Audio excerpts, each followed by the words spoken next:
Kembali bersama saya Suci Nisa menemani pagi Anda dengan sejumlah berita pilihan dari tim redaksi Kompas TV Jambi.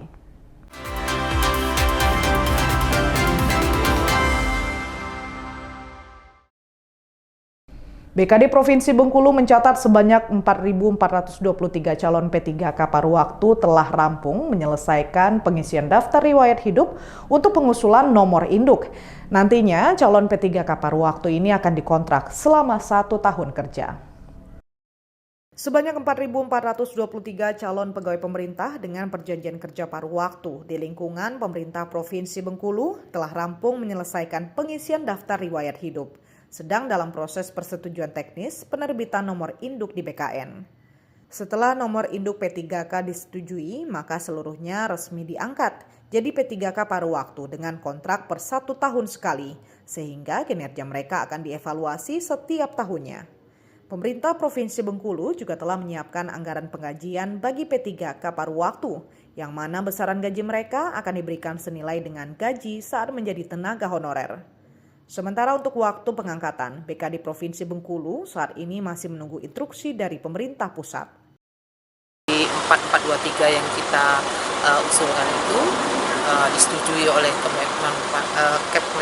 disetujui oleh Menpan RB sejumlah 4423 juga. Kita tentu mengikuti aturan dan jadwal yang sudah ditetapkan oleh pusat. Setelah ini kita tinggal menunggu jurnalnya seperti apa. Kalau evaluasinya tetap per tahun atau per 5 tahun itu? Kalau untuk paruh waktu per tahun. Pengangkatan dilakukan paling lambat Oktober 2025 sambil menunggu pengangkatan. Ribuan tenaga honorer tersebut saat ini masih bekerja seperti biasa. Bayazil Araihan, Kompas TV Bengkulu. Saudara, pasca kasus balita penderita cacingan di Desa Sungai Petai, Kabupaten Seluma, Dinas Kesehatan Provinsi Bengkulu menurunkan petugas untuk melakukan screening terhadap warga, terutama anak-anak guna mendeteksi penyakit cacingan hingga tak lagi terulang. Pasca kasus balita penderita cacingan di Desa Sungai Petai, Kabupaten Seluma, Dinas Kesehatan Provinsi Bengkulu menurunkan petugas untuk melakukan screening terhadap warga, terutama anak-anak guna mendeteksi penyakit cacingan hingga tak lagi terulang. Screening dilakukan untuk mendeteksi dini cacingan, terutama pada anak-anak melalui pemeriksaan klinis seperti lesu dan perut buncit, hingga pemeriksaan feses di laboratorium. Screening dilakukan terutama pada warga yang tinggal dengan jarak maksimal 100 meter dari kediaman balita penderita cacingan sebelumnya. Tidak hanya di kabupaten tersebut, screening juga akan dilakukan secara menyeluruh memastikan hal serupa tak kembali terjadi di Bengkulu. Selain screening, petugas kesehatan juga tengah membagikan obat cacingan kepada masyarakat sebagai bentuk pencegahan. Pasti program ini tetap 2 tahun berjalan ini tetap dilakukan. Cuman memang kita lakukan ini agar memberikan atensi, akan memberikan semacam efek kejut lah bahwa kita belum aman, kita tidak aman dari penyakit-penyakit yang menular tersebut. Kalau kita lengah, kejadian penyakit ini akan terjadi di masyarakat. Oleh karena itu kita mengingatkan lagi ke masyarakat agar tidak lalai. Sementara itu kondisi 2 balita yang mengalami cacingan parah dan dirawat saat ini kondisinya terus membaik. Pemerintah memastikan keduanya akan mendapat penanganan secara maksimal dengan pengawasan dokter spesialis. Bayazil Araihan, Kompas TV Bengkulu. Saudara, di era digitalisasi saat ini, Museum Perjuangan Rakyat Jambi menjadi salah satu tempat wisata favorit bagi generasi muda, khususnya para pelajar. Di sini banyak barang-barang peninggalan sejarah seperti alat perang dan replikasi pesawat Catalina RI-005 yang membantu mempertahankan kemerdekaan Indonesia dari penjajah. Di era digitalisasi saat ini, Museum Perjuangan Rakyat Jambi menjadi salah satu tempat wisata favorit bagi generasi muda, khususnya para pelajar. Di sini banyak barang-barang peninggalan sejarah seperti alat perang, alat komunikasi, serta miniatur-miniatur perang, dan yang paling menarik adanya replikasi pesawat Catalina RI-005. Museum Perjuangan Rakyat Jambi yang berada di Jalan Sultan Agung, Kecamatan Telanepura, Kota Jambi, berdiri pada tahun 1993, masih kokoh dan eksis hingga saat ini. Museum ini menyimpan berbagai koleksi yang dapat menambah edukasi tentang sejarah. Salah satu koleksi yang terkenal dari museum ini yaitu replika pesawat Catalina RI-005. Replika ini didasarkan pada pesawat Catalina yang jatuh menabrak tongkang di Sungai Batanghari. Serpihan-serpihan pesawat Catalina bisa dilihat dan dipajang di Museum Perjuangan Rakyat. Pesawat ini menjadi simbol perjuangan kemerdekaan di Jambi, digunakan untuk mengangkut logistik, makanan, perlengkapan, dan penghubung wilayah pada tahun 1948. Museum ini juga berisikan informasi tentang dokumentasi perjuangan rakyat Jambi melawan penjajah. Jadwal kunjungan museum ini dibuka dari hari Senin sampai Sabtu. Perkenalkan, nama saya Eri Putra Pratama.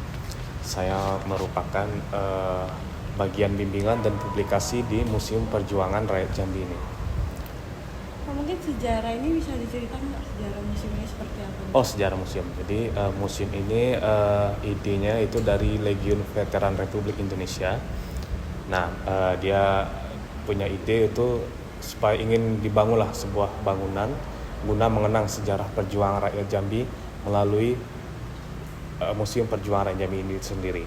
Nah, jadi akhirnya disetujui oleh Gubernur Abdurrahman Sayuti waktu itu, dan dibangunlah museum ini. Pembangunannya dari tahun 93 sampai tahun 97. Nah, barulah tanggal 10 Juli tahun 1997 museum ini diresmikan oleh Presiden kedua Bapak Soeharto. Museum ini merupakan museum khusus, jadi peninggalan pejuang dulu saat menghadapi Belanda dan juga Jepang. Nah, jadi koleksinya itu senjata-senjata perang seperti pistol, ada juga pedang, ada juga senapan, meriam, dan lain-lainnya. Di depan museum itu ada juga pesawat. Nah, ini ikon dari Museum Perjuangan Jambi. Nah, itu merupakan museum pesawat terbang Catalina RI-005 yang disewa dari orang Australia bernama Cobley namanya, hasil pertemuan pejuang Jambi di Bangkok, Thailand. Dua orang pengunjung yang juga merupakan pelajar berharap koleksi-koleksi di museum ini terus ditambah sehingga bisa menambah literasi dan sejarah bagi anak muda. Halo, saya Rizky. Dan saya Alvin. Kami dari SMK Negeri 2 Kota Jambi. Tujuan di sini apa? Melihat sejarah Provinsi Jambi. Nanti di dalam ada apa aja kak? Di dalam ada oksigen bekas, Barang-barang yang mungkin apa nih? Bagian dari sejarah ya? Ya, bagian-bagian sejarah yang ada di Provinsi Jambi. Gimana nih sebagai anak muda melihat peninggalan sejarah nih? Ya cukup bagus lah. Cuman yang pengunjungnya nggak rame gitu. Sepi. Kan sini dalam emang ada tugas sekolah atau ingin berkunjung sendiri? Ingin berkunjung ingin sendiri. berkunjung sendiri saja. Inisiatif ya? Iya. Diperbarui sih kak. Mungkin di biar apa? Lebih Ditambah gitu ya koleksi? Iya, ditambah-tambah biar rame lah. Itu lebih Menarik pengunjung. iya, lebih menarik pengunjung. Bagi Anda yang ingin berkunjung ke museum, cukup membayar Rp3.000 per orang. Ratnasari, Adi Maulana, Kompas TV Jambi. Kopi menjadi salah satu komoditas unggulan yang banyak diminati baik di dalam negeri maupun di pasar internasional. Salah satunya di Provinsi Jambi memiliki 3 jenis kopi yang banyak diminati warga luar. Saat ini kopi Jambi menjadi primadona di seluruh kafe dan warung di Provinsi Jambi. Kopi menjadi salah satu komoditas unggulan yang banyak diminati, baik di dalam negeri maupun di pasar internasional. Salah satunya di Provinsi Jambi, memiliki 3 jenis kopi yang banyak diminati warga luar. Saat ini, kopi Jambi menjadi primadona di seluruh kafe dan warung kopi di Provinsi Jambi. Di Provinsi Jambi terdapat ribuan hektar kebun kopi, terdapat di Kabupaten Kerinci, Kabupaten Merangin, Kabupaten Tanjung Jabung. Bahkan di Provinsi Jambi ada 3 jenis kopi, yaitu Liberica, Arabica, dan Robusta. Sedangkan di Kabupaten Tanjung Jabung Barat terdapat jenis kopi Liberica yang rasanya cukup enak dan nikmat saat diseduh. Untuk menghasilkan kualitas kopi Liberica yang bagus dan berkualitas, petani kopi di Kelurahan Mekarjaya, Kecamatan Kuala Betara, Kabupaten Tanjung Jabung Barat memilih buah kopi yang merah dan sudah matang untuk dipanen. Setelah panen, biji kopi dipilih kembali, buah yang belum matang atau rusak akan dipisahkan, hanya mengambil buah warna merah saja. Selanjutnya buah kopi dicuci bersih untuk menghilangkan kotoran dan sisa-sisa getah yang masih menempel. Buah kopi yang sudah bersih kemudian digiling menggunakan mesin penggiling. Mesin ini berfungsi memisahkan biji kopi dari kulit buahnya. Biji kopi hasil penggilingan lalu dijemur di rumah penjemuran khusus. Proses pengeringan dilakukan secara bertahap agar kadar air berkurang hingga mencapai standar yang diinginkan. Setelah kering, biji kopi kembali diseleksi, hanya biji yang berkualitas baik yang nantinya akan dipasarkan, sementara biji yang cacat dipisahkan. Kopi yang ada di sini adalah kopi Liberica. Saat musim panen, biasanya kita setiap harinya ke kebun itu memetik kopi, yaitu memilih kopi yang sudah masak, yaitu berwarna merah. Itulah yang kita petik. Setelah kita petik setiap harinya, kita mendapatkan hasil. Kita bawa langsung ke rumah. Habis itu kita kupas kulit kopinya. Setelah dikupas, baru dimasukkan di penjemuran. Langsung kita jemur kurang lebih 3 hari sampai dengan seminggu. Barulah setelah kering, kira-kira kadar air mencapai 12%, kita kupas kulit keringnya di pulper atau di haler untuk dipisahkan antara biji kopi dengan kulit arinya. Setelah kopi itu bersih di haler, kita lakukan penyortiran.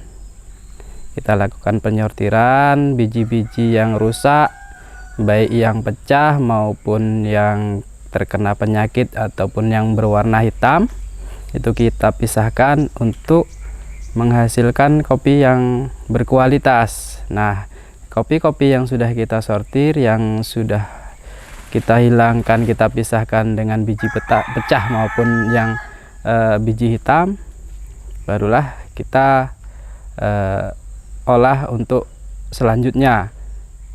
Ketika kita memang membutuhkan yang harus dijual untuk green bean, kita jual green bean. Tapi ketika ada yang membutuhkan kopi bubuk, kita akan roasting, bukan sortir, kita akan roasting seperti itu. Melalui proses panjang inilah secangkir kopi berkualitas akhirnya bisa dinikmati oleh para pecinta kopi. Dari kebun hingga siap dipasarkan, kopi tetap menjadi kebanggaan petani sekaligus sumber penghidupan. Bahkan para pecinta kopi bisa menikmati kopi sambil santai dengan cita rasa kopi yang nikmat.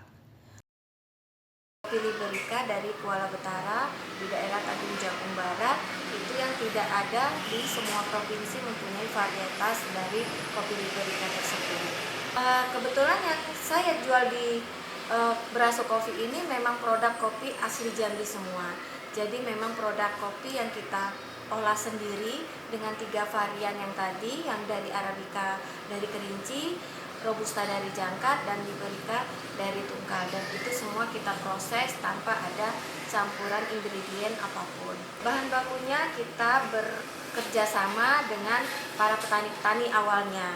Terus seiring waktu berjalan dan peminatnya semakin bertambah, maka kita bekerja sama dengan kelompok tani. Jadi saya pengennya dari hulu ke hilir itu juga bisa merasakan nikmatnya dari kopi itu sendiri dan keuntungan-keuntungan daripada usaha kopi itu sendiri.